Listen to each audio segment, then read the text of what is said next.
자, 그럼 앞에서 제가 언급했던 그런 문제점을 해결을 하도록 하겠습니다. 참고적으로 말씀을 드리면 이 스퀘어라는 이름의 매크로, 근데 얘를 가리켜 이제 보통 그냥 매크로라고 얘기를 하지 않고요. 실제로 그 하는 일이나 그 어떤 그 보이는 형태가 함수와 같기 때문에 그냥 매크로 함수라고 많이들 읽습니다. 매크로 함수다. 자, 이거는 사실 어느 정도로 그 과격한 표현이냐면요. 그러니까 잘못된 표현이라는 건 아닙니다. 매크로로 정의된 함수다. 얘를 완전히 함수로 인정해 주는 거예요, 사실은. 그러니까 예를 들어서 이거는 좀 그 국어적인 표현과는 좀 다른 얘기입니다. 함수 매크로다라고 하면은 함수의 성격을 지닌 얘는 매크로다라고 해서 조금 함수로는 인정을 안 해주는 그런 표현인데 우리나라 프로그래머들은 이렇게 많이 읽습니다. 얘는 매크로 함수다 라고 읽어요. 그 얘기는 뭐냐면 우리나라 프로그래머들은 얘를 함수로서 많이 인정을 해주는 그런 분위기가 많이 형성이 되어 있다는 겁니다. 자, 이거는 어디까지나 이제 제 개인적인 느낌이에요. 여러분들이 실제로 실무로 들어갔을 때에는 좀 뭐 달라졌을 수도 있습니다. 근데 아직까지 그 제가 느끼는 분위기로는 얘를 갖다가 함수로 많이 인정하는 분위기더라라는 것을 말씀을 드리고요. 뭐 그것도 그렇게 중요한 건 사실 아닙니다. 자, 앞에서 우리가 이제 매크로 함수 스퀘어를 갖다가 이렇게 정의를 했습니다.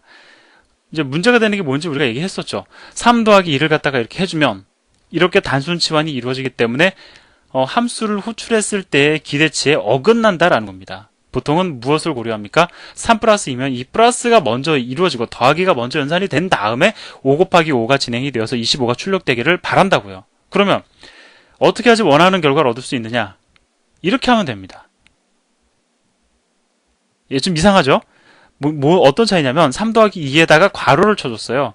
그러면 자, x가 앞에서는 3 더하기 2였다면 이번에는 x가 이제 괄호까지 포함을 시킨 거죠. 자, 따라서는 어떻게 됩니까? 가로 열고 3 더하기 2 가로 닫고 곱하기 가로 열고 3 더하기 2 가로 닫고가 되어서 컴파일러에 의해서 덧셈이 이루어진 다음에 곱셈이 되어서 25가 출력이 된다고요. 근데 뭐가 문제입니까? 이것은 함수 호출하는 사람에게 엄청난 불편을 요구하는 형태예요. 그러니까 매크로를 정의하는 과정에서 우리가 문제를 해결을 해야지 함수 호출 문장을 통해서 문제를 해결을 하려고 하면 안 되겠죠. 자, 그럼 어떻게 해주면 좋을까? 첫 번째 우리가 생각해 볼 수 있는 것은 바로 이 패턴, 치환되는 패턴에다가 앞뒤로 괄호를 열고 닫아주는 겁니다. 자, 아주 그럴듯합니다. 왜? 한번 보죠. 3 플러스 2를 갖다 이렇게 써줍니다. 3 더하기 2. 그러면 패턴이 이렇게 되어 있어요. 따라서 치환 결과에도 괄호 열고 닫고 괄호 열고 닫고가 들어간다고요. 결과적으로 5 곱하는 연산 결과 25가 만들어집니다. 자, 어때요? 상당히 이제 모범적인 답안이다라는 느낌을 받습니다. 근데 문제가 여전히 있습니다. 뭐냐면 이 경우에는 문제가 안 되는데 이렇게 우리가 문장을 구성하면 문제가 됩니다. 자, 지금 보면은 120 나누기 그 다음에 스퀘어 2죠. 자, 그럼 어떻습니까? 이거를 갖다가 그대로 이제 치환을 해보면 120 나누기 2 곱하기 2가 되죠. 자, 우리는 이제 어떤 생각을 하게 되냐면 이거는 이제 나눗셈 연산의 피연산자로 함수 호출 문장이 등장을 했으니까 스퀘어 함수의 호출 결과가 나오고 그것을 가지고 내가 120을 나누겠다라는 뜻으로 우리는 해석을 하게 됩니다. 즉, 무엇을 뜻하는 거냐면 2가 인자로 전달이 되었으니까 2 곱하기 2의 결과인 4로 나누어서 나는 30을 기대한다라는 거죠. 근데 실제로 치환을 해 놔봤더니 연산 결과가 어떻게 나오느냐? 120을 일단 2로 나눕니다. 왜? 곱셈이 먼저 이루어집니까? 아니죠. 나눗셈이 앞에 있으니까 나눗셈 먼저 이루어져야 되겠죠. 이건 뭐 제가 설명 안 드려도 아시는 거니까. 따라서 120을 2로 나눕니다. 60이에요. 그걸 다시 곱하기 2를 합니다. 얼마가 나옵니까? 120이 나와버린다고요. 즉 우리가 예상했던 30이 안 나온다는 겁니다. 자, 따라서 이 경우에도 우리가 이러한 형태로 매크로를 정의해도 문제가 생길 수 있어요. 그러면 그 문제까지 해결한 형태의 매크로 정의는 무엇이냐? 예, 괄호 한 번만 더 써주면 됩니다. 전체를 갖다가 한 번 더 묶어주는 거예요. 자, 그럼 어떻게 됩니까? 이 경우에 패턴을 적용을 해서 치환을 해보면 이러한 형태가 되죠. 즉, 치환된 영역을 갖다가 괄호로 다 묶어줘 버렸으니까 얘네들은 다른 데 끼어들지 않고 얘네들끼리 연산이 완료가 될 거라고요. 자, 그래서 2 곱하기 2의 결과인 4로 120을 나누어서 30이 나올 겁니다. 자, 그래서 얘도 문제가 있는 매크로의 정의고요.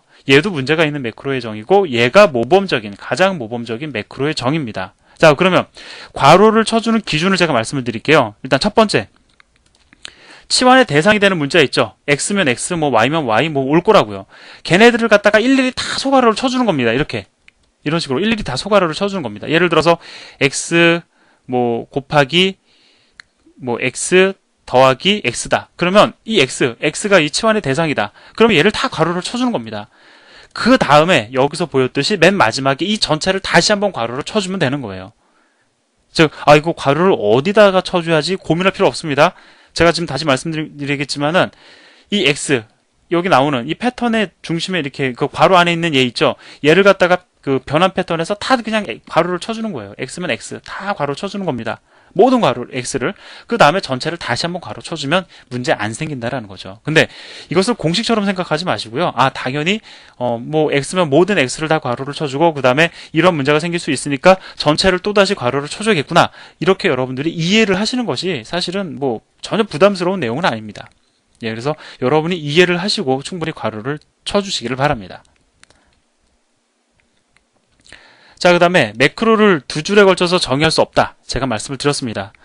자, 한 줄에 걸쳐서 한 줄에만 매크로를 정의하도록 약속이 되어져 있고 때문에 굳이 세미콜론 안 붙여줘도 된다라고 말씀을 드렸죠. 굳이가 아니라 붙여주면 안 됩니다. 붙여주지 않기로 되어 있습니다. 자, 따라서 뭐 경우에 따라서는 길게 정의를 하다 보면은 우리가 이제 좀 보기 좋도록 이렇게 두 줄에 걸쳐서 정의하기를 원할 수도 있다고요. 근데 그냥 이렇게 두 줄로 여러분들이 정의를 해보면 컴파일 에러가 뜨는 게 아니고 우리가 근데 이제 뭐 통칭해서 컴파일 에러라고 얘기를 하긴 하지만 사실은 이제 매크로가 이건 매크로에 관련된 에러가 발생이 되는 거죠. 근데 에러는 결과적으로 컴파일 에러라고 우리가 이제 통칭해서 컴파일 에러로 해석을 하지만 매크로가 잘못 정의가 된 겁니다. 제가 말씀을 드리고 싶은 거는 잘못된 매크로 정의다라는 거예요. 자, 그럼 어떻게 해야 되느냐?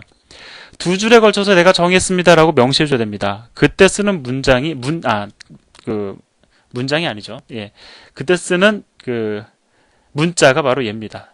역슬래시입니다. 얘를 갖다 써주면 이건 뭘 뜻하는 거냐면 지금 매크로가 정의되고 있는데 이어서 다음 줄에서 계속됩니다라는 것을 뜻해주는 거예요. 제가 지금 빨간 줄로 표현한 것은 강조하기 위한 거지 여러분이 타이핑할 때 빨간 줄로 써야 된다는 건 절대 아닙니다. 예, 그런 내용을 얘기할 시기는 사실 지났죠. 그래서 간단합니다. 이렇게 백슬래시 하나 넣어주면 여러분들이 여러 줄에 걸쳐서 매크로를 정의할 수가 있습니다. 물론 백슬래시를 계속 추가를 하기는 해야 되겠죠.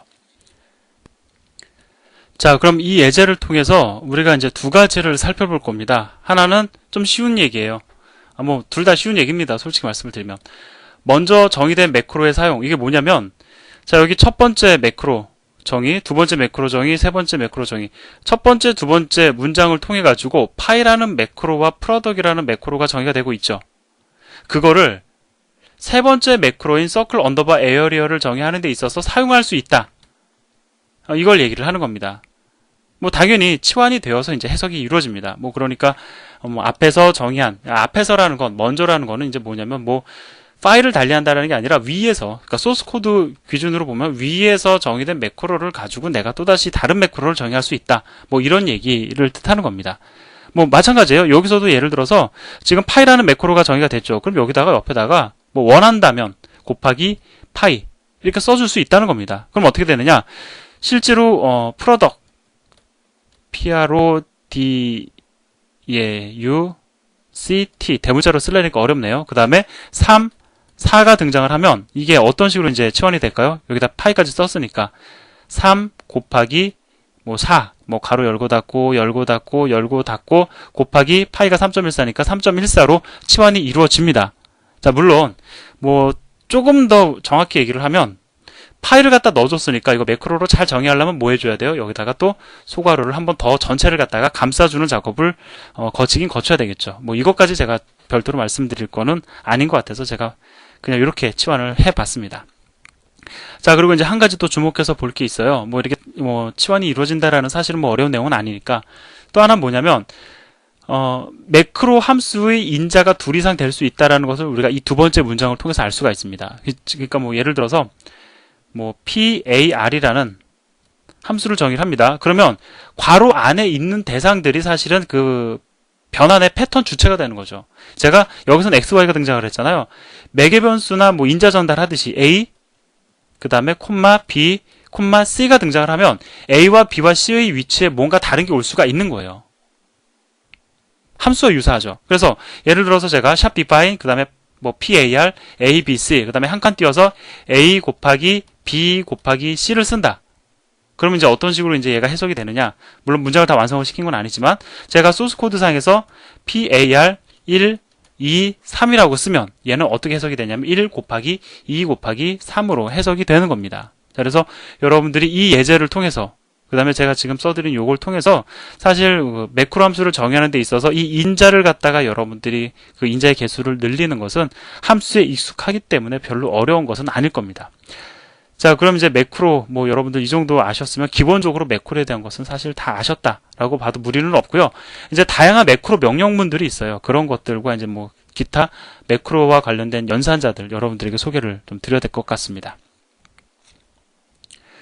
자, 그래서 이제 뭐 기본적으로 매크로가 뭔지 알았으니까 매크로의 뭐 장점과 단점에 대해서 이제 말씀을 드려야 되는데 제가 뭐 그냥 바로 이어서 말씀을 드릴 수도 있겠지만 그냥 강의를 끊고 또 좀 새로운 마음으로 말씀을 드려야 이런저런 얘기를 더 드릴 수 있을 것 같아서 좀 아쉽지만 뭐 여기서 한 차례 또 강의를 끊도록 하겠습니다. 감사합니다.